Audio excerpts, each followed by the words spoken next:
Nigerians must hear this. Just listen. The center of this political banditry is the motor park brand of politics, nurtured by the old brigade politicians, and in recent times by President Bola Ahmed Tinubu.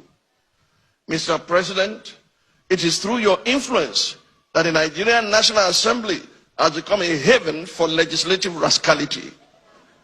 Mr. President, it's under your watch that the National Assembly has become an extension of the executive, grossly violating the principles of separation of powers and rubber stamping the whims and caprices of your office, all while singing the international anthem of sycophants on your mandate we shall stand.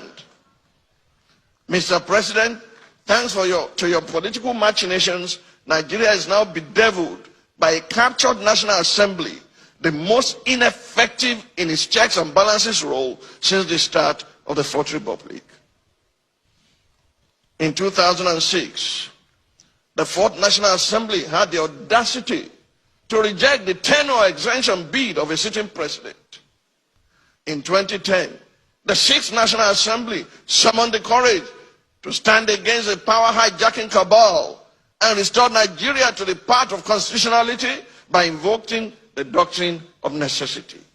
In 2011, the House of Representatives of the Seventh National Assembly had the courage to elect its leaders, as did the Senate of the Eighth National Assembly in 2015, defying executive interference. This National Assembly, the 10th, has by its unconstitutional endorsement of the President's abuse of powers proven to be the most spineless in our recent history.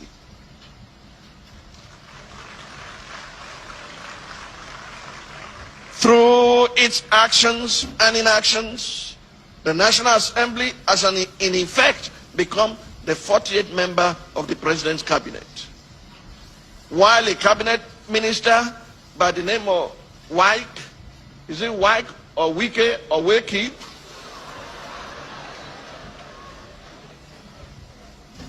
Why a cabinet minister has more or less become a third-time state governor in Rivers State, pampered by the indulgences of the president.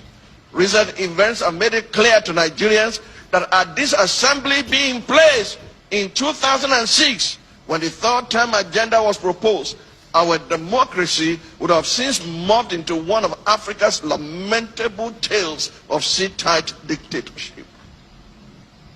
To the president of the Nigerian state, Senate, who has not heeded the call to subject himself to an unbiased investigation, to clear his name of the allegations leveled against him, and under whose leadership the National Assembly has become a carry-go legislature, hiding under the umbrella of technicalities and a dubious voice voting system, I leave you and your conscience with the words of Frédéric Bessières, former deputy of the French National Assembly.